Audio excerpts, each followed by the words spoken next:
Greetings, faithful listeners. This is Mike from Top 10 with Kyle and Mike. I'm joined this week, as I am every week, by your lovely co-host, the bearded, the handsome, the wonderful Kyle.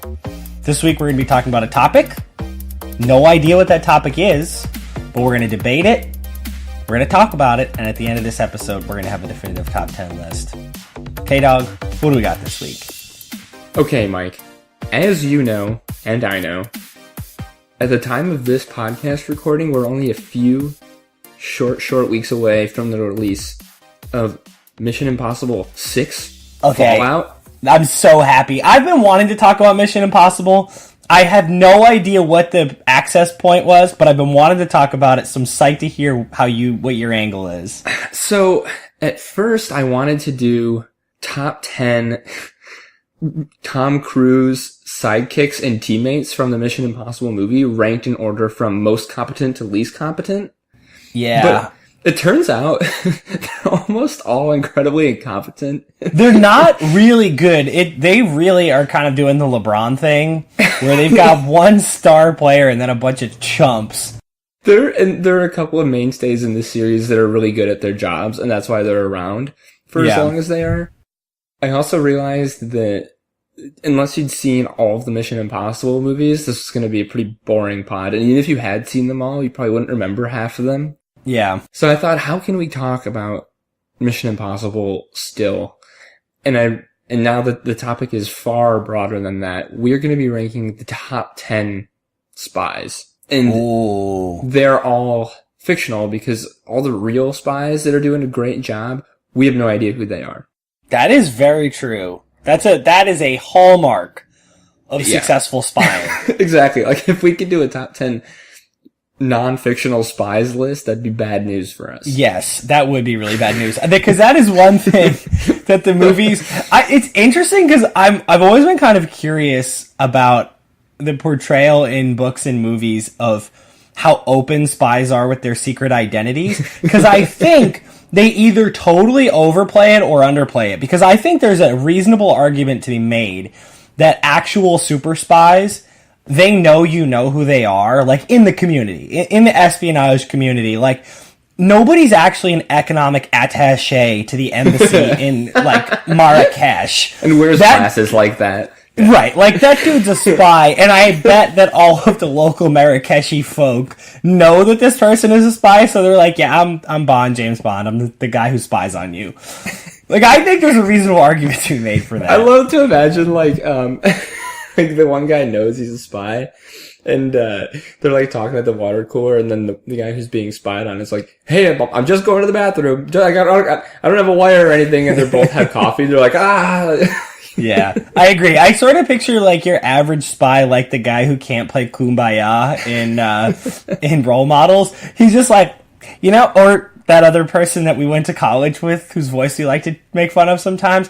Hey guys, I'm just going to the water cooler. I'm not spying on you or anything. I'm not going to pick up a cache of sensitive informations in the parking lot. No, it's all good. I'm just going to Dude Fest or whatever it was. Guys Night. Guy Night. What was it called? Man Night? I don't remember. Yeah, whatever. Yeah, that's what it was. Okay. At any rate. So some rules. When I say spy, this is inclusive of, like, secret agents, or in some cases even just, like, special forces operatives. Basically, if you are being paid by an organization but keeping your identity secret and performing some kind of espionage or sabotage or intelligence gathering function, you're eligible to be on this list. So talk to me about undercover cops. So, like, Brian Spillner from Fast and Furious. Probably not, right? Technically that fits my list, but I think maybe the organization, I don't know, that doesn't feel quite spy-y enough for me. I don't think so either. Yeah. I'm just trying to establish the ground rules, because I don't know. This is dumb, but, like, which organization you belong to makes a difference. And I'm definitely in this frame of mind because I just rewatched Sicario, and all of the characters make a really big deal of, like, are you CIA or FBI? Even though they're all operating in the exact same mission, doing the same things, like, it really matters to them which organization you are. I actually really like that. Like, that there's, like, this animosity between the two. By the way, have you seen Sicario 2 yet? No, I haven't seen it yet. Okay, looking forward to discussing. Anyways, let's jump into it, because this is also going to take a while, because there are a lot, like a surprisingly large number that we're going to have to get through. Mm-hmm. Number 10. Number 10 is the video game stand-in for this list, because there are a lot of video game spies out there. Oh, okay. I don't think it's who you think it is. There's two options I've got in mind here. I don't think it's either. Did you ever play the Metal Gear games? Oh, interesting.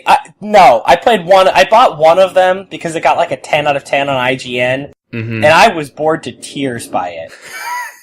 They're very famous for having like really, really lengthy movie quality cutscenes. Yeah. Like up to an hour long. But they're also very famous for having really good stealth mechanics. Like a lot of the stealth tropes that you see in video games are traced back to some of the original Metal Gear games. And so number 10 on the list is Solid Snake. Okay. He's the guy that's always wearing camo and wearing the band around his head, and he's got the beard, and in most of the games he has an eye patch. Yeah, so he's got the eye patch, right? Yep. Is that a missing eye situation, or is he trying to see better in the dark? I believe his eye is missing from some of his shenanigans. Okay. Yeah. Some people might recognize, he was in one of the Super Smash Bros. Games, and that was a big deal. But anyways, like I was saying, those games involve a lot of stealth and blowing things up and then getting out without being seen and that type of deal. And the Metal Gear Solid series is pretty lengthy. It's been the first one I think came out in like the mid to early 90s, and they've been making them ever since. So, Solid Snake. Okay, I think that's a good addition. I actually have a quick question. So I'm assuming I know what we're doing here. We are ranking these folks not by their prowess as spies, correct? This is sort of the pop culture relevance, fame, little bit of their effectiveness kind of all thrown in together. It's factored in, but I would say probably a bigger factor in my weight here is cultural relevance and number of missions, maybe. But yeah, so Solid Snake, I realize not everyone's going to know who he is, but he's also like a good representative of the video game spy culture. Oh, and I don't dispute him at all. I think he should be on the list. I think he's, depending on which circles you run in, like really famous. Right, exactly. Yeah. So, going immediately to someone a little less famous than that. Did you ever read any of the Vince Flynn books? No, but I know you love those books. I got really into Vince Flynn in high school and then college, and unfortunately he passed probably 5 years ago now. And the series has been continued pretty well by a guy named Kyle Mills. Okay. But basically the story follows this CIA operative, special forces. It's kind of, he goes back and forth on and he spends a lot of time with Navy SEALs. He's just an American counterintelligence guy, and it's really modern stuff. So he's almost always interacting with folks in the Middle East or domestically, and they're not gonna, he's never gonna, I don't think he ever won any like serious writing awards because they're quick and they're fun, and they're just so the character is Mitch Rapp. That's the name of the guy.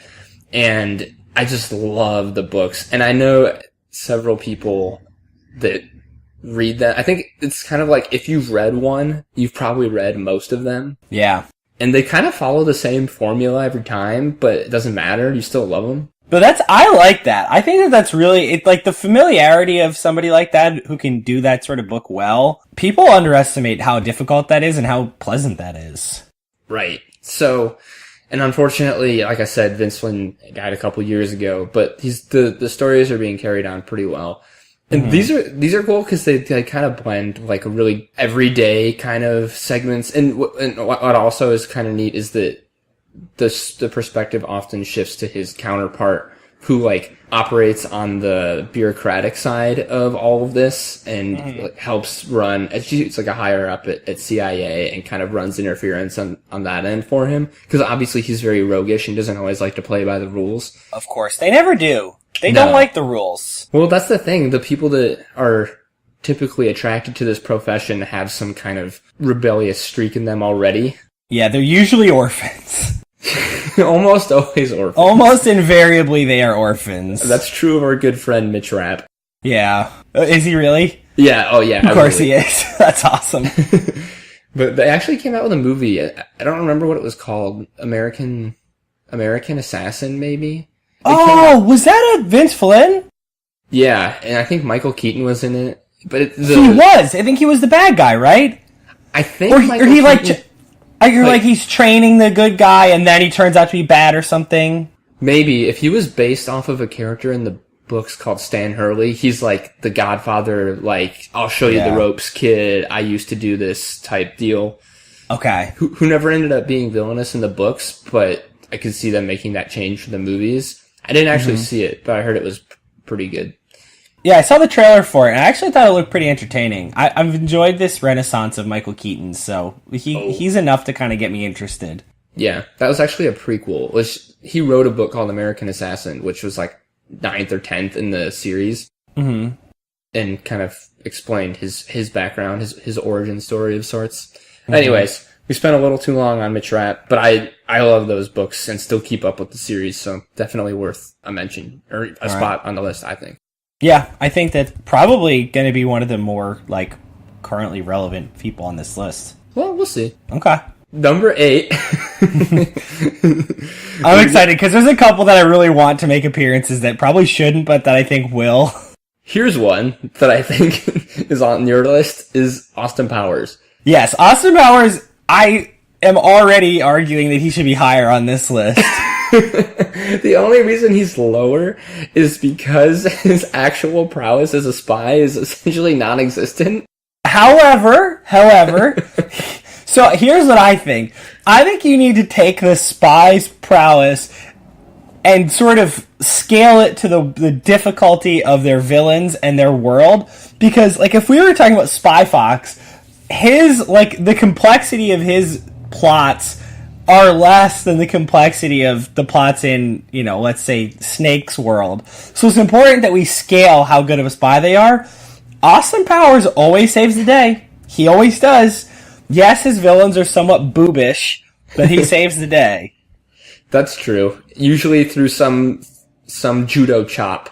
There's always a judo chop involved. So I'm glad that Austin Powers is coming up because I was just on vacation with my family and my brother-in-law Steve was there, as was Felicia's boyfriend Seamus. And I don't know if maybe somebody passed a little bit of gas or something, but happily all of the young men in the house were very familiar with the fat bastard, what he does when he passes gas, so we were able to reenact that much to the chagrin of all of the other people in the house. That is a bit that, for all those involved, is a real delight, and for anyone not involved is a real pain to sit through. Yeah, especially if they're somewhat sophisticated and don't think a horrible, disgusting fart is funny. If they're just, like, trying to read a book to better themselves. Like, my mom loves to puzzle. Like, if they're just trying to be, and a bunch of idiots are farting and then, like, doing a crappy Scottish accent about how much the fart smells. Well, and usually if it's really a bad enough fart that it's time to do the whole routine, the smell is probably still lingering, which means not only do you have to deal with this bad routine, you're still dealing with the after effects of the fart itself. Absolutely. I think it's probable that if a fart is smelly enough to warrant this discussion, it will last as long as the discussion. Or at least, I would say, halfway through. It at least gets to even Stink would say, that stinks. That plus crap.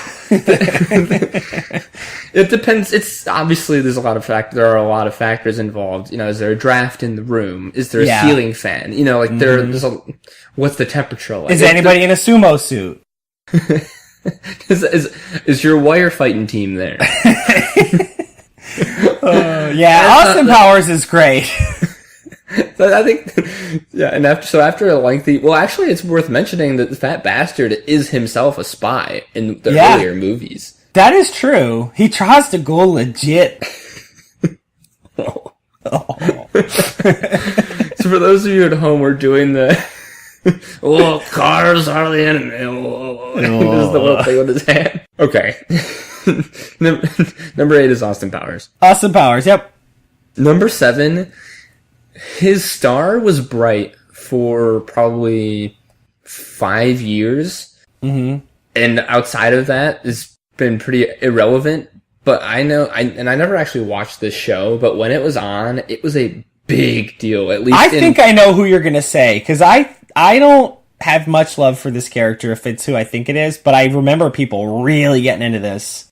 I wonder. It's Jack Bauer from 24. Yeah. I had a feeling Jack Bauer was going to make an appearance. He's not a guy I've literally never watched more than 8 seconds of an episode. Maybe it came on after a football game back in the day. Mm-hmm. But I remember people were obsessed with this show. My mom was really, really into 24. Uh-huh. I don't remember her really getting that worked up about a TV show, except for All My Children, and then now Blue Bloods, which are kind of different shows. That's kind of the circle she runs in as far as TV goes. She was as into a TV show as you can be with 24. And I would watch it occasionally with her and be a little lost, but just generally enjoy it.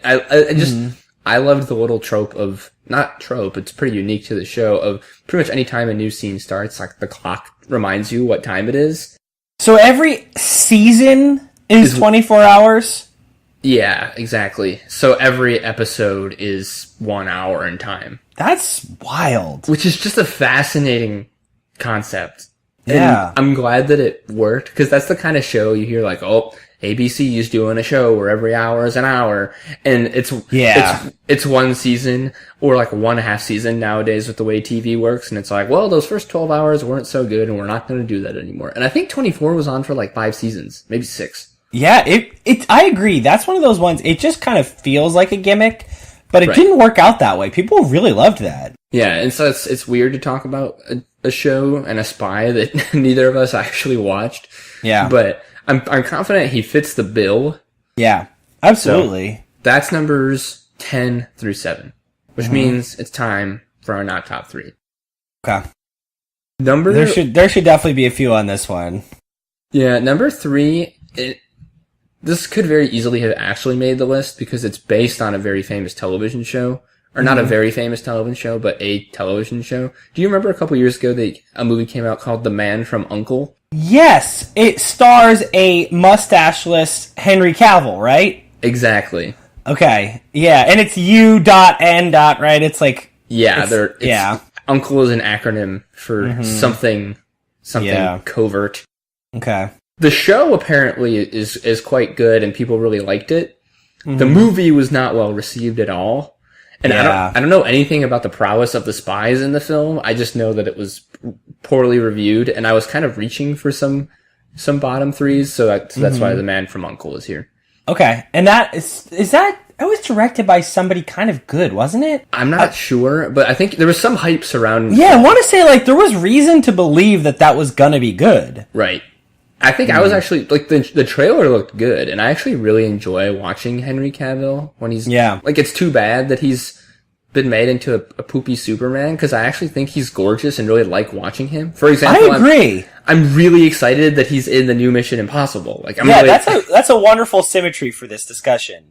Yeah, exactly.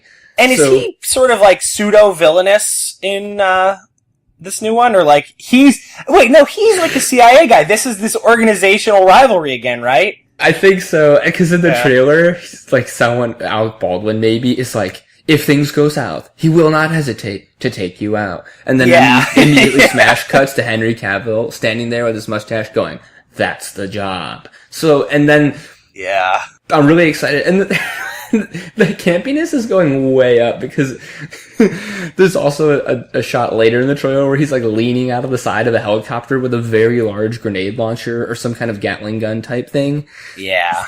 I'm excited to see him as a foil.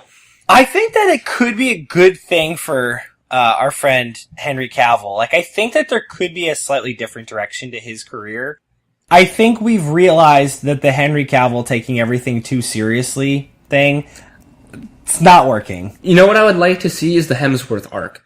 I would like to see him riff a little bit, be a little funny. I think, and I think there's room for that. I don't think he's quite there yet. I think he has to be the Superman for a little while longer, but we'll see. Yeah, he could be a Channing Tatum too. He's not going to be Channing Tatum, but he could do a little something. I love Channing Tatum. Everyone does. Yeah. Number 2 on our not top 3 list is 006 from the Pink Panther. Yes. Only because he's an extremely competent spy. He's an excellent spy. Yep. But unfortunately, as you know, he's 006, which means he's one shot of the big time. I'm 006. You know what that means? God, so this is going to turn into just a discussion of actors I need more of. Where the hell are you, Clive Owen? What is I he am doing? the world's biggest Clive Owen. Nobody likes Clive Owen as much as I do. I need more Clive Owen. What could he possibly be doing that's more important than being a spy in my life? I don't know, but I cast him in everything. Like, every time I hear something's coming out, I'm like, you know who'd be perfect for that role? Clive Owen. Like, I wanted Clive Owen to play Cormoran Strike so badly in the TV show. I just need Clive Owen. You know who Clive Owen would play really well in a movie about his life? Who? You. I think Clive Owen's a good fit for you, Mike. Thank you. I like to think that I've got some Clive Owen qualities. I'm definitely not, like, haunted enough to be played by Clive Owen, though. Like, nothing Also, totally screwed up has happened in my life. And your jawline. I think those are the 2 big things. Yeah, I'm not nearly sharp enough. My jawline is far too soft to be played by him. Or a spy in general. That's one thing that's true of most spies. The jawline is prominent. That's very true. So anyways, 006, even though he successfully stops the gas mask bandits. Doesn't get credit for it, though, to be fair. Oh my god, it's the gas mask bandits! Don't turn around. Okay. Number 1 on our list of not top 3 professional spies. I don't know if you saw this film, Central Intelligence, starring Dwayne "The Rock" Johnson and Kevin Hart. No, the tagline for that one is sometimes all you need is a little heart, no, Big Johnson or something. Exactly. Yeah. It was, I went into it expecting not much, and unfortunately was still somehow disappointed in this movie. But it's not The Rock's fault. This is more just me finding fault with or just trying to find some way to put a spy on my not top 3. There really aren't that many that I could think of that I wanted to be in our not top 3. The movie is silly, but the character's name is Bob Stone. Oh God. It's pretty silly. It's probably worth a watch one time. I remember you were really not liking that as much as I. So I remember there was like a 2-movie streak of films that totally took people by surprise that they liked, that I assumed you would effectively lower your expectations and just kind of enjoy. And it was Central Intelligence and the Jumanji movie. Ugh. And you were coincidentally, it's both The Rock and Kevin Hart in both. Yeah, but and you really didn't like either of them. I hated Jumanji. I know you did. This movie I giggled. Like, it was a funny movie. It was just, I'm a stickler for, I don't know why, but like even in B movies where the plot is not important, if there are obvious holes or like really contrived ways to move the plot along, it bothers me. It pulls me out of it. As far into it, like I'm not that far into it in the first place, but this was like how can what's the easiest way to get Dwayne The Rock and Kevin Hart? It's like the Tostitos scoop. It's the easiest method for getting salsa into my mouth. It's the easiest way to get The Rock and Kevin Hart into my life, and it's kind of lazy and doesn't necessarily function as well as people think it does. Yeah, I'm with you. I know you and I joke about how snooty Chris Ryan is from The Ringer sometimes, but he does have a phrase that I like, which is movie bullshit. Yes. Like, it feels like movie bullshit. I don't care if it's like movie magic or movie like goofing or whatever, but movie bullshit where you're like, you did that just because you couldn't think of a better way to get those two people to meet. Exactly. That's exactly what it is. So I want to throw 2 on here for the not tops. Yes, please. One, I want to put Tom Brady in the Sealy mattress commercial. It's this weird commercial where he's wearing like a sport coat and a turtleneck, and some weird butler guy he's like a butler / quartermaster. He's sort of like a Q knockoff. Takes him into a room with a mattress, and he's like, It's perfect. I hate it. It's very emblematic of like this weird latter stage Tom Brady that I'm not as into. Yeah. That was odd. I also want to put one that is not technically a secret agent, but I just want to mention him anyway. The Scarlet Pimpernel. And no, I'm not talking about the actual Scarlet Pimpernel. I'm talking about the Scarlet Pimpernel that is so admired by our good friend Baldric. The Scarlet Pimpernel. Oh, Mr. Adder, he's so amazing. He's so dreamy, Mr. B. Oh. Yeah. For everyone keeping track at home, that's Blackadder, which we have discussed at points on the show before. Yeah, if you haven't watched it, watch it. It will continue to come up on this show, and hopefully will figure more prominently into our future as our listeners start listening to it or start watching it. If anyone needs it, let me know. I've got the series on DVD. So yeah. All right, let's move on to numero seis. Mm-hmm. Numero seis is someone I've tried to get on a list before and ended up sliding off our list, so I'm hoping she sticks. Number 6 is Natasha Romanoff, aka the Black Widow. Okay, I like that because she makes a lot of sense and works very effectively as a spy. Now, does she work as an interplanetary guardian who's fighting against literal gods? No. Spy? Yes. Yeah, forget her in Avengers 3. Let's think more like original Avengers, Natasha Romanoff, Iron Man, Black Widow, where she's kind of actually operating kind of as a spy. Yeah, Winter Soldier. Winter Soldier is the perfect example. Yeah. Yeah, and also more so her involvement in the comics is a little more spy-y. But I think she's a good stand-in for comic book spies. Or not a stand-in. Like, I think amongst comic book spies, she's up there in terms of the most famous and well-known. Yeah, she's probably number 1. Yeah, but also I think she makes sense as a, to have someone from the comic book world. And in the last 10 years since the Marvel Cinematic Universe has been a thing, she has become like larger than life. A lot of people are really, really into the character. There's been enough groundswell support for her that I think Marvel is seriously considering doing a prequel spin-off movie focusing on her. I think that would be really fun, especially if they made it an actual spy movie. Which they would have to do that. They couldn't do. It would have to exactly be like that, and that I really hope it happens. Yeah. But yeah, so that's the old Black Widow. Mm-hmm. Do you want to just recap once before we re-rank everything? This week. Let's try it out. Number 5. This one is for you, friend of the pod, and new ardent critic. This one is for dear friend Emma. Number 5 is... I know what this is going to be. Yeah. Number 5 is Maxwell Smart of the TV show Get Smart and the remake movie Get Smart. Mm-hmm.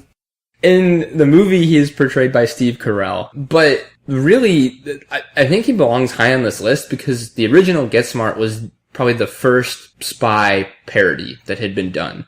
Because the golden age of spy content was in the, I don't know, probably like 50s, 60s, would you say? Yeah, I think that the like Ian Fleming, John Le Carre kind of era, like 50s to 70s. Yeah, and so this was the first time, I think, or probably the most well-known attempt to really parody it and make it into something a little sillier. Mm-hmm. And the movie, I've not watched much of the show, and by that I mean I've never watched the show, but the movie is fantastically hilarious. Yeah. For those of you who haven't seen it, Steve Carell plays like the CIA or whatever operative that is in the office doing like field reports and watching as all the other spies go and do their thing and has to watch from afar and admire, and they all kind of treat him like shit. And then for some reason, like all of the spies' identities are compromised and they can't send any of them out in the field, and so Steve Carell is all of a sudden forced into action. I'm wondering whether so I'm assuming that is the plot device on the actual show. And if so, that's incredible because that's kind of an idea that's played out in a lot of future cop and detective, and I mean I'm thinking obviously of the other guys. It's the same thing with Melissa McCarthy and Spy. Like there's a lot of other stories that pick up on that thread. I can think of another very good one that will be an honorable mention, but yeah, I can also think of there's a lot. Yeah, this is the most effectively done, and Austin Powers is there too, but Maxwell Smart gets credit for doing it first. Yeah, and the movie's really funny. When he follows a guy into the bathroom. He's tailing somebody, and he's trying to listen to a conversation that he's having with another guy, and he's at the urinal, and like he stops peeing intermittently whenever he starts talking. Yeah. And the way the camera is set up, you just see Steve Carell like completely straight face, not moving at all, and you hear his peeing. It's the same Austin Powers thing where he has to pee to impersonate the statue that he's unplugged. Yeah. But it's all somewhat more clever. Like it's not way more clever, but it's a little bit more clever. Yeah, it's paying a little bit more actual respect to the source material than Austin Powers is, I think. Yeah. Although, there times come up when Austin Powers is literally quoting word for word, so. You were right about that. Yeah. Okay, that was number 5. Mm-hmm. Number 4, another very famous book spy. Number 4 is Sam Fisher from the Splinter Cell series of novels. Oh, I like that. That's a good Are you pick. familiar? So I know the video games. I never actually read the books, but I played the video games. Yeah, I guess I kind of forgot that there was a very, very popular video game series featuring Sam Fisher when I said that Solid Snake was the only video game guy on the list. I was thinking more of Tom Clancy as an author, but his name is attached to all those games. Yeah, it's a very famous series of novels and a very famous series of games that I somehow forgot about. That's really funny, because I actually didn't even know that the books existed. I only knew of the games. Yeah, no, the games are based off of his series of novels. And I know he's got several characters. Like, Sam Fisher is the one that you think of from Splinter Cell with, like, the night vision goggles and the black suit and, you know, all that junk. Yeah. But they're making a TV show that's also based on a series of Tom Clancy novels with John Krasinski. I think it's Jack Ryan. Did you see the trailer? Wait, that's going to be a TV show? Mm-hmm. Oh, I thought that was going to be a movie. I believe it's a TV show. No, I'm sure you're right. Wow, that's interesting. I think that. So, are they doing like a limited series, like 8-episode, hour-long type deal, or are they doing like a? Do you know if it's going to be like a serial? I don't know the details. Interesting. I know. I think Amazon's doing it. I'd have to look it up. Interesting. So I'm actually, can I just point out, I'm looking at Tom Clancy's Wikipedia page right now. 2 things of note. He has more than 100 million copies of his books in print. Well, he's a high volume shooter. I think he writes like 3 to 4 books a year. Yeah, he also, so it says his literary career began in 1984 when he sold The Hunt for Red October. Holy shit, that was his first book. Yeah. For $5,000. Oh my god. No. I hope somebody optioned that script for a little bit of dough. Like, I hope he at least saw some money off of that. You're a finance guy. Adjusting for inflation, how much would that be in today's dollars? $5,000, 1984? Not that much. No, like 10, 15 maybe? Yeah, not that much. Like, probably $15,000. It's not a ton. Not enough for what The Hunt for Red October is. Yeah, because I'm trying to think about this. So, like, $5,000, you probably could have bought a low-end Toyota. So let's call it 4 times. So, like, a $20,000. So, like, a $20,000. It's not that much. No, for Tom Clancy, The Hunt for Red October, Harrison Ford was in that movie. I believe. God, I hope the movie rights weren't involved in that sale. I believe Sean Connery was in that movie as well, right? Yeah. I think that there have been a couple of, if I'm remembering correctly, Harrison Ford was in that. I think Harrison Ford is the protagonist and Sean Connery is the antagonist, I want to say. I see. Well, anyways, I'm sure he's made up for it since then. I'm sure Tom Clancy's doing pretty well for himself. He's dead, so he's not doing as well for himself now, but he was doing great. I think he made up for his slow start financially. Okay. Sorry about that, Tom Clancy. That's okay. Sorry to the Clancy family. The Clancy estate. The Clancy estate is doing just fine. Yeah. So, yeah, I think he gets, like, when you think of the night ops kind of spy, The one with the night vision goggles and all black that has like, you know, a parachute and that kind of thing. I think of like the Splinter Cell and the silenced pistol. Yeah. Choke someone out with your, you know, like quietly grab them behind and like throw them into a broom closet. Like what's weird is the next three, the top three aren't really like under the shadow of darkness kinds of spies all the time.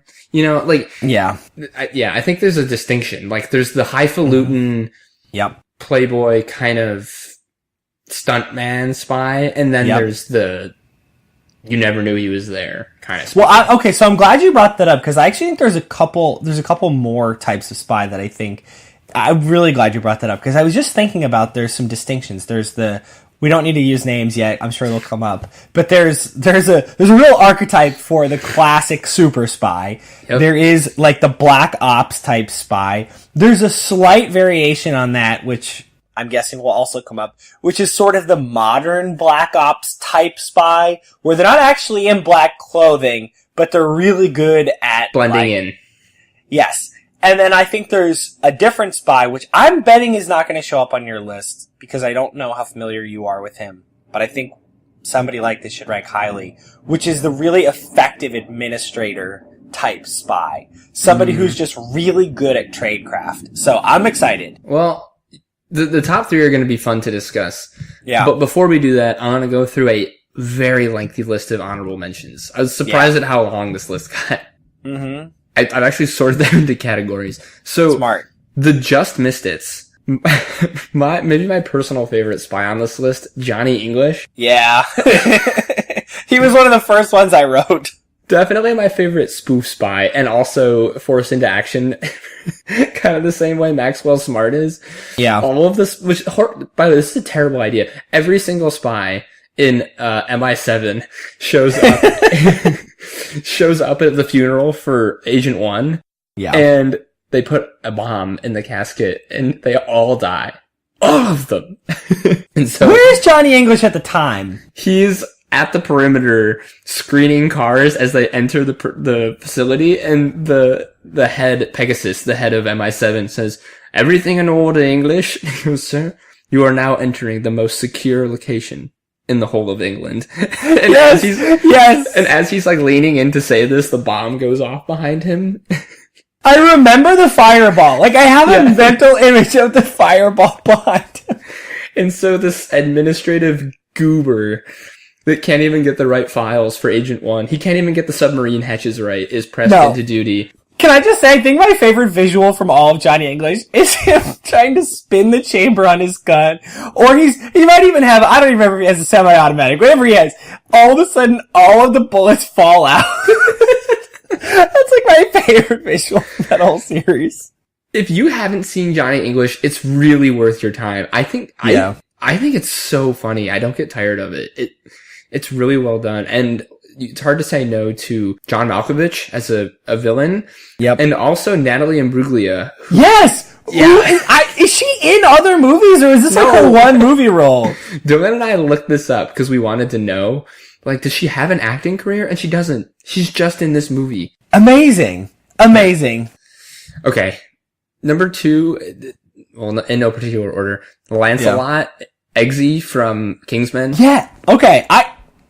I know. He probably shouldn't be on the list, but he's close. Only because he's just so recently been on the scene. Yeah. And like I said, he's in the Just Missed It category because I really he probably needs one more good one. If he has another good movie, we're talking about this. Exactly. This is another archetype, is the retired Special Forces CIA guy. Oh. That has a very specific set of skills. So the honorable mention here is Brian Mills, aka Liam Neeson in Taken. Wow, I didn't know he had a name. His name is Brian. I just assumed that they called him Liam Neeson in the movie. They should have. Good luck. Yeah. Good luck. I will find you, and I will kill you. That's a good movie. Say what you will about the next two, but Taken, the original Taken, is a really good movie. Agreed. Totally agreed. It's interesting that it blends sort of the Charles Bronson Death Wish genre with the like actual spy genre. It's a mix and match that isn't done as much as you kind of would expect. Well, it's done a little bit more now, but I think Yes. Taken is part of the reason why. Yeah. So, you already mentioned this one. Susan Cooper and Bradley Fine from Spy. So it's Melissa McCarthy and Jude Law, which I found to be quite delightful. Halfway through the movie when it turns and Melissa McCarthy is unleashed, that movie gets really, really funny. Yeah. But I love that movie a lot. This one I think we'll get probably some heat for not including on the list. I just don't watch the show. Archer. Do you watch Archer? Oh, the good thing is our good friend Alex does not actually listen to this pod because Archer's exclusion would really draw his ire. He would not be pleased. I do not watch Archer, but I'm aware that it exists mainly because Alex loves to talk about it. I don't know, maybe we should just throw it on there because like so many people love the show, and from what I understand, it's very good. Yeah. I just don't watch it. Yeah, I don't really know why I don't watch it. Yeah, I don't know. I don't have a good excuse. It's on Adult Swim, right? I think so. I want to say it started on FX and is now on Adult Swim or something like that. That might be right. Yeah. The last one, I might just missed it, is from another very popular TV show that I just never watched. You ever watch Chuck? No. What the heck is Chuck? Chuck is like this it's a goofy show where this guy, like, I don't remember how it happens, but he's just a regular fuck named Chuck.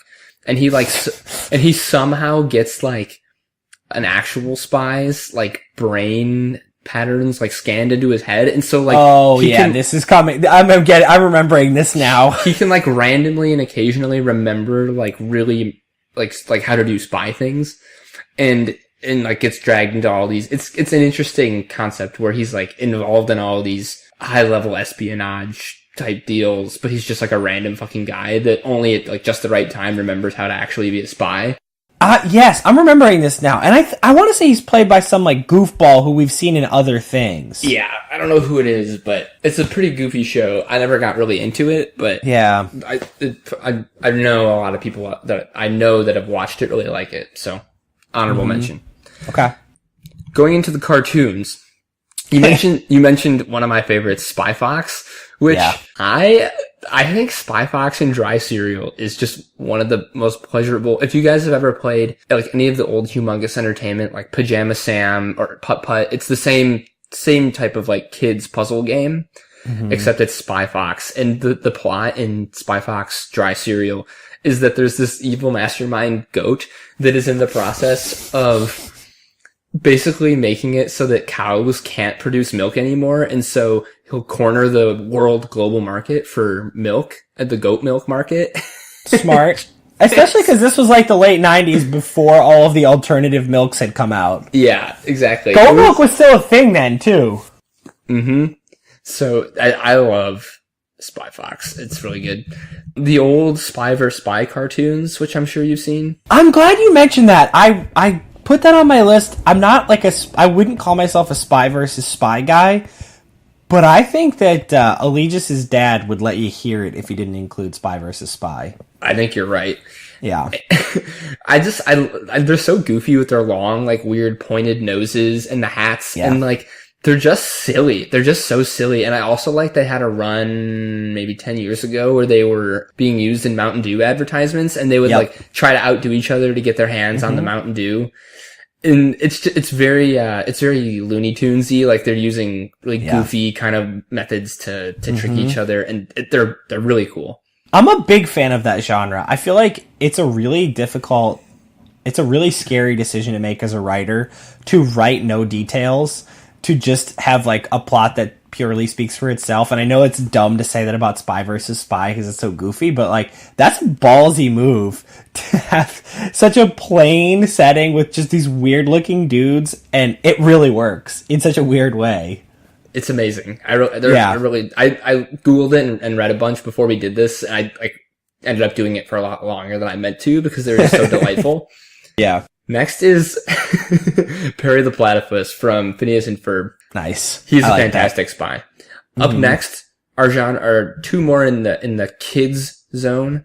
Secret Agent Cody Banks, played by Frankie Muniz. Carmen and Junie from Spy Kids. Okay, yeah. They shouldn't be on the list, but they need to be discussed because they were big. Spy Kids was a huge deal. Yeah, like a really big deal. Probably more of a big deal than we're remembering, because that was at a time when, like, that was original content, and it hit at a time when, like, I think the teen movies were still big. Teen movies aren't as big now. It's more like you're either a kid's movie or you're an adult's movie or you're a superhero movie. And this was kind of it hit at the right time, I think. Completely agreed. And I really enjoyed the sequel as well. Yeah. Spy Kids 2, Island of Dreams, or whatever it was. I think Spy Kids 2 is the best. We saw Spy Kids 2 for my 10th birthday. It was like the one like movie theater birthday that I got. I always begged my mom to let me do it, and we did it for Spy Kids 2. I'm glad I picked that movie. That's big. I'm glad that worked for you. Me too. I have a few more gaming spies. One is the spy from TF2. I would get murdered if I didn't mention him. Okay, this is dumb.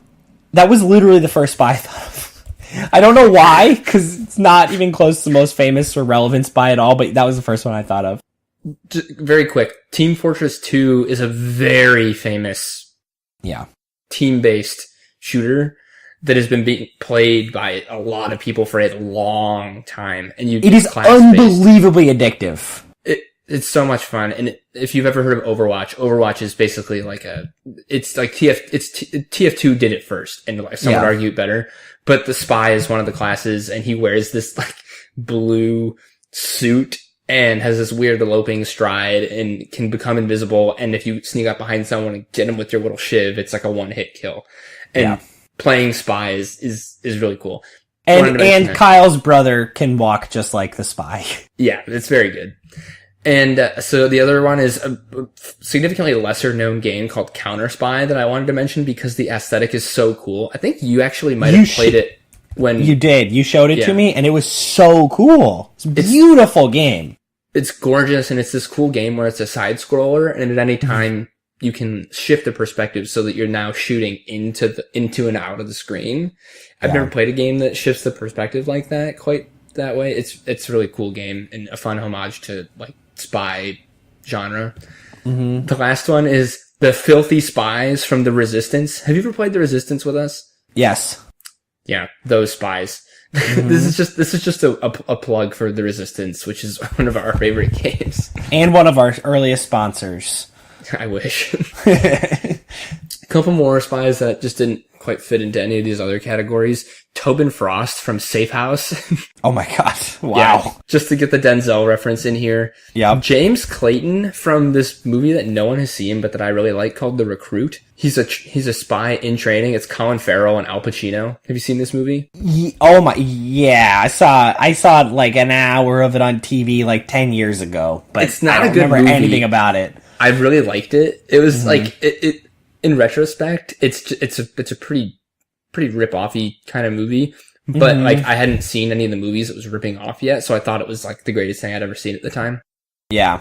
And the last one is the nameless Bothan spies referenced at the end of Return of the Jedi when he says many Bothan spies died to bring us these plans. So that's the end of my honorable mentions list. Okay. Lengthy as it was. Let's get into the top three because we're actually getting a little long here. Yeah. Number 3, Jason Bourne. And I think he's who you were referencing earlier when you were saying like the Black Ops spy that kind of operates in broad daylight. Absolutely. He's sort of the new model of the Black Ops spy because he's Black Ops in training but not in his actual sort of methods. Exactly. Yeah. And he kind of has the Chuck thing going for him where at least in the first movie he's like remembering as he goes how to be such a badass. Yeah, I've actually been hankering to rewatch these recently, and I just mentioned it to Caroline. I'm sort of pushing the boundaries of her genre interests, because we've agreed that her favorite genre is the non-violent thriller. So I'm trying to sort of like trick her into pushing that into like heist films, and now maybe a spy movie here or there. Long story short, I watched about 5 minutes of Jason Bourne the other day, the Bourne Identity. The part where he's in the bank in Zurich. Oh my god. So he's just standing there and the guy goes, "You, red bag!" And all of a sudden, I think it's the first time we see him like actually fight. He just stops. He pauses and you look and he's wearing that sweater with the bullet holes in it that nobody's noticed. And he just stands there and you can see this look of resignation in his eyes. He's like, fuck. I'm gonna have to kill some people. I'm gonna have to kill some fools. And he just stops, he slows down, and then he proceeds to take out a whole, like, unit of soldiers. It's amazing. Also, that scene where he's, like, in that, like, dimly lit apartment. I don't remember which movie it is. I think it's the first one. Yeah. And that guy jumps in, like, through the fucking window. That is the first one. That's an incredibly violent fight scene. It's brutal. That's when he kills him with the pen, right? Yeah.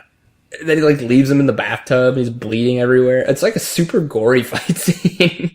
He's amazing because he's such a... he shouldn't be believable, and he's not believable, I guess, if you really want to put your douche hat on. But he feels so believable in these movies, and he feels believable taking out people in so many different scenarios. Like, I love when he kills the guy with the pen. My favorite is when he kills Clive Owen, because it's Clive Owen.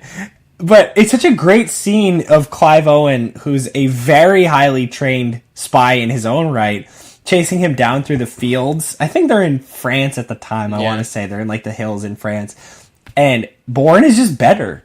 He's just better. He absolutely kills his ass. He's great. He's got that. He's got when he's, like, riding up the stairs on the dirt bike through the streets of, I think he's in Morocco. He kills the guy with the book. Oh, he's like probably the most physically intimidating of these spies that we've been talking about. Yeah, absolutely. He's a little on the shorter end, but like, cause most of these guys are pretty svelte and like don't necessarily look super strong. Mm-hmm. But Matt Damon in these movies is jacked out of his mind. Yeah. I also love the vulnerability that they play into these movies. Obviously, at first he's just totally disoriented because he doesn't know who the hell he is. And that sticks as a through line, but like, he seems to have real relationships. I love the relationship he has with Nikki Parsons, who's the sort of the green-eared trainee spy from the CIA. And they just have a really good back and forth where she's trying to figure out what the hell's going on in the world. And oddly, he's her guide. Like, he's probably the worst possible guide in one sense because he's so jaded, but in another sense, he sees what's really going on and is really, like, good to her. Yeah, those are great films, not including the most recent one, but that's not canon. So, number 2 is it's kind of cheaty, I guess. It's Jim Phelps / Ethan Hunt. So basically the Mission Impossible spy.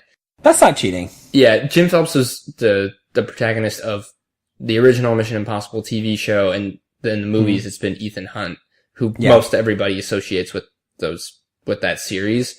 And actually, the character, or John Voight's character in the first movie's name is Jim Phelps. I don't know if it's supposed to be, like, actually him. Or interesting. Or if it's just, like, a nice kind of, like, nod to the source material. I never knew that. Yeah, but we've been talking about these movies a lot lately, and how what seems like it should actually be, like, a super campy kind of like popcorn series of movies is actually turned into, in my opinion, like a really respectable movie franchise that I am, without irony, really, really excited for now to see this new one. And for the second week in a row, we have one person to thank, or whatever. I don't know when these are coming out. Second out of 3 weeks. Thank you, Brad Bird. You did this. He absolutely did do this for us. And I think that's the turning point, because like Mission Impossible was good and you've got the classic scene in there. Mission Impossible 2 was not so good. Yeah. Mission Impossible 3 was J.J. Abrams, and that's when it kind of turned into like it started to do like the bigger action. It's when they turned into action movies. Mm-hmm. Ghost Protocol is when it turned into really, really good action movies. Yeah, Ghost Protocol is incredible. It's like if you... So, spoiler. Number 1 is obvious. There's no point in keeping the suspense. Number 1 has got to be James Bond. So, number 1's going to be James Bond. So, this is like James Bond with all of the sort of guardrails taken off. Like, all of sort of the constraints are just gone because it's more fun. It's crazy to say that about a movie, like in the direction that these two movies series have taken. James Bond started off as the much more fun series and has slowly sort of changed and become much more, thoughtful in terms of like surveillance and aging. And there's a lot of themes that they hit on. Mission Impossible has gone the other way. It was sort of, I think, probably, equivalent. It was meant to just be fun, but it's now become big and crazy and wild, and Tom Cruise is going to jump off of something every time. It's so tongue-in-cheek. Like, in the trailer, they're making nods to the fact that Tom Cruise is still doing this stuff. They say, same old Ethan, or like, oh, it's best not to look. Like, they know what they're doing. Absolutely. They totally do. So, I can't wait for that movie, and I think he actually is deserving of... One other cool thing about these movies is a lot of the spies on this list operate by themselves, kind of out of necessity. I think one of the big differences between these kinds of movies and the James Bonds or the Jason Bournes of the world is they're really fun team, like almost heisty kind of style movies. It's very heisty. Yeah. So. Can I just say one more thing that I love about these movies that I think was really smart? I love that Ethan doesn't have a lot of romantic attachments. It's a really smart decision. It's clearly a very conscientious, like, really thought out decision. I love it because that's one thing that's kind of cool about James Bond is, love him and leave him, or occasionally find a woman like on Her Majesty's Secret Service or Casino Royale who really matters and make that a point. But it's also distracting, and it's 20 minutes of a movie for sure that's just flushed down the toilet for the romance portion. Mission Impossible doesn't do that. Well, Mission Impossible 3 is the one where it happens, because the whole thing is he gets married at the end, and I think they envisioned it as a trilogy, and so that was kind of the way to wrap it up. And exactly. And then very intelligently, they just completely wrote it out in Mission Impossible 4 and made it kind of an interesting plot point, like the faking her death, like that kind of thing. And they're like, we need to commit to this just being about a guy that's married to his profession and being a fucking super spy. So absolutely, it makes those two parts of the series feel, for a lot of reasons, but that's one of the big reasons that feels very distinct. And there's no end in sight for this franchise, which is great. I love it. I hope not. That is a great trailer. Who knows? Anything can happen, but I feel good about this next movie, and I agree. I don't see any reason, as long as I keep finding people who are excited to write these, like, ratchet it up, baby. I'm in. You already said it. Number 1 is James Bond.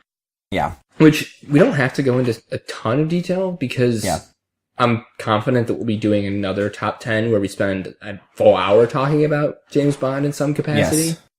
So can I use this time to make a quick advertisement? Do it.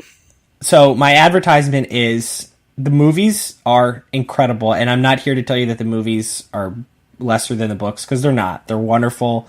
The books are awesome. Anybody who likes reading should really take a chance to check out a James Bond. They're quick. They're like, 190 to 270 pages probably.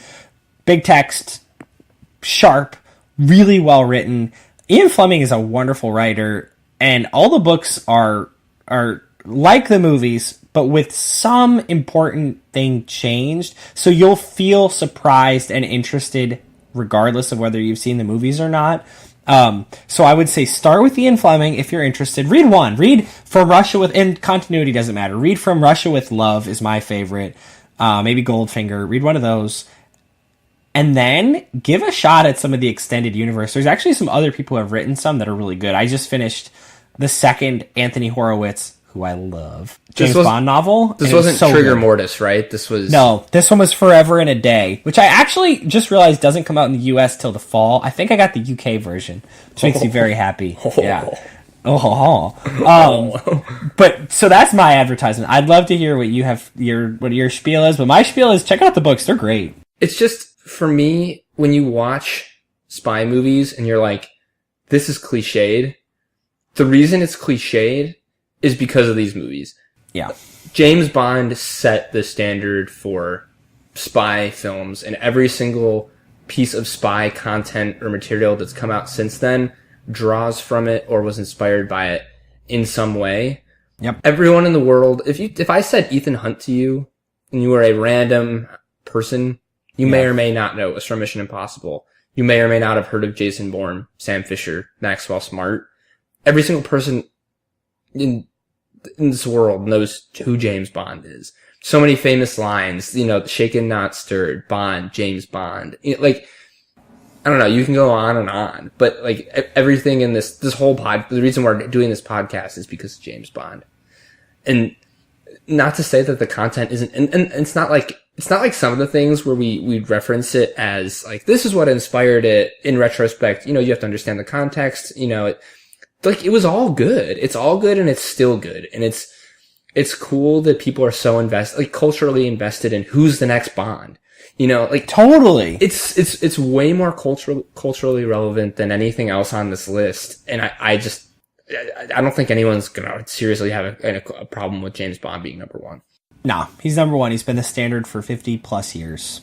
So who did you have? So I've got a couple that I think warrant consideration. One that probably shouldn't be on the list, but that I love is Alex Rider. So another quick shout to old friend Anthony Horowitz. He's just a kid James Bond, total ripoff. But as we've kind of pointed out, some of these things, even if they're basic and even if they're ripped off, they can be really well done. And those Alex Rider books are really well done. Movie, not as much, but Alex Rider should be maybe considered, but there's 3 or 4 that I think should really genuinely be considered. Felix Leiter.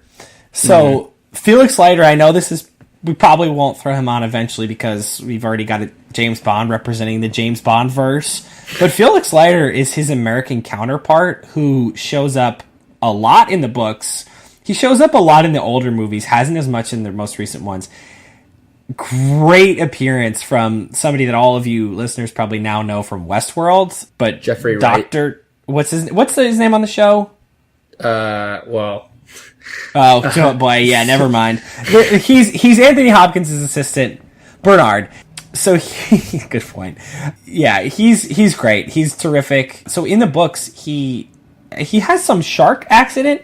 And so he's got at least one hook. I want to say he might have 2 hooks. A lot of things go wrong for him, but he's pretty endlessly cheery. He's very helpful in all of Bond's missions. He's a really good spy, and especially well done in the old movies.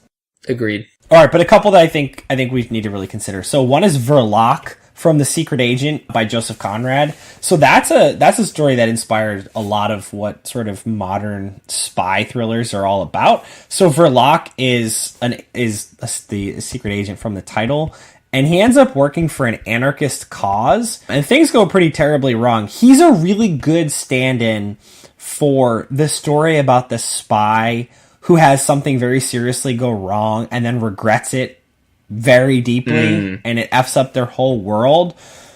Also, the spy who gets involved in a political cause that's sort of over their head and a little bit too much for them.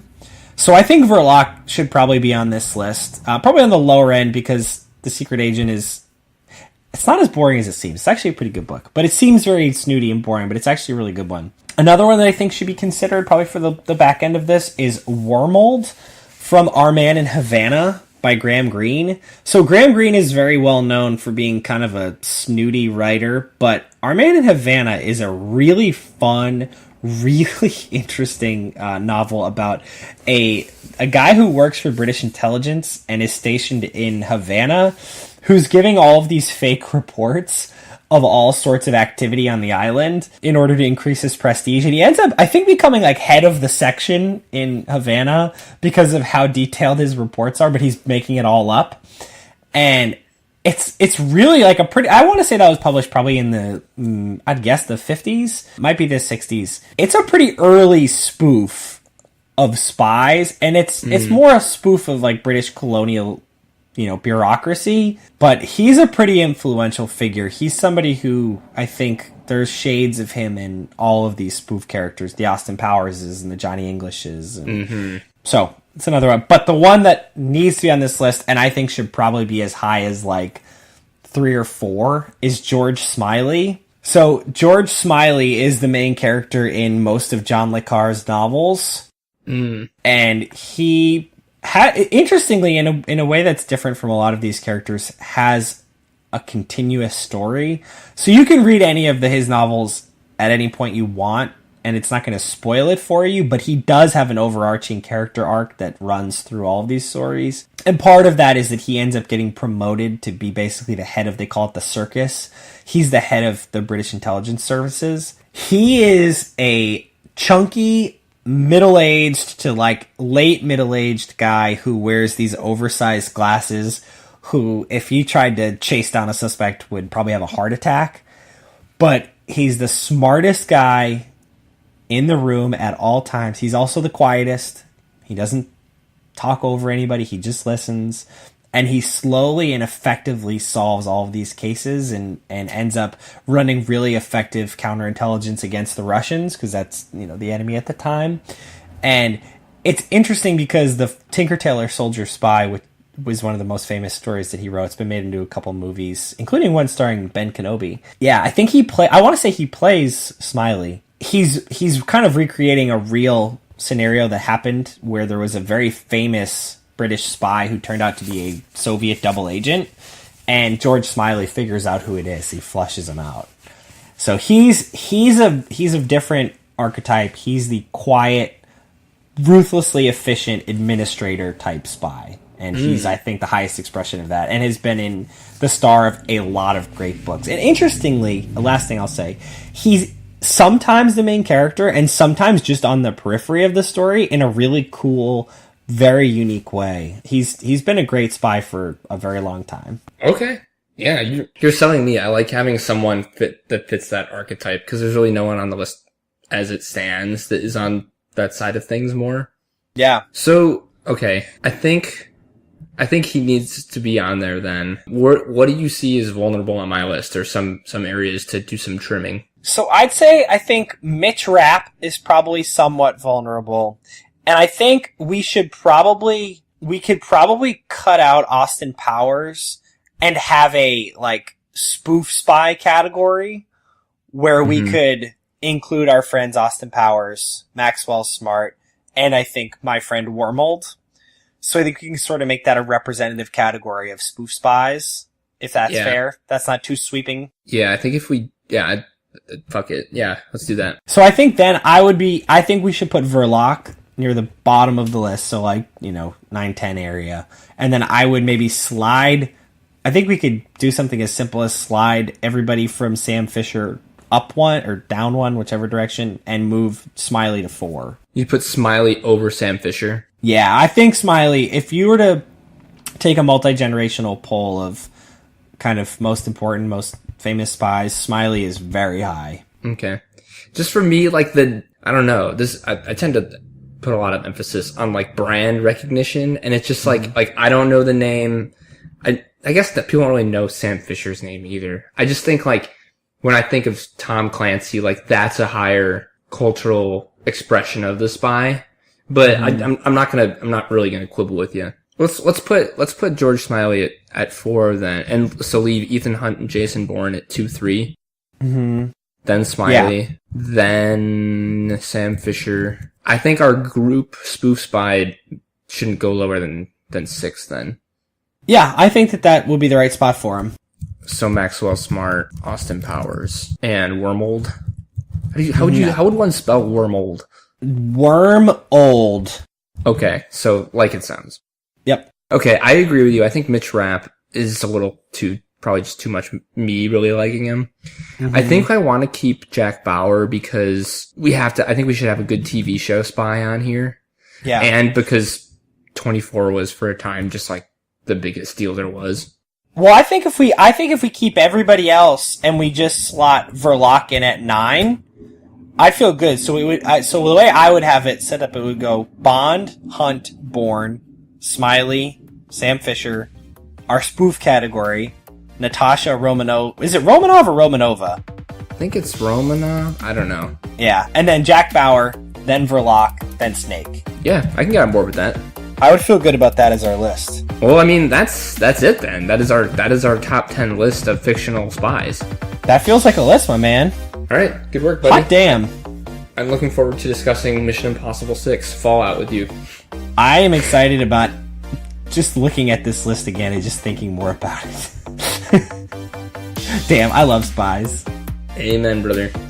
All right, see you around. Arrivederci.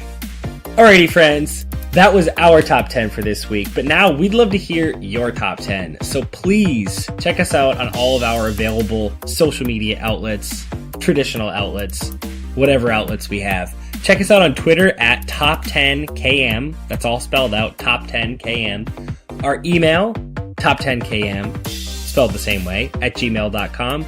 Or our site, top10km.podbean.com. All forms of communication accepted, except for serial killer notes. Please don't send us any of those.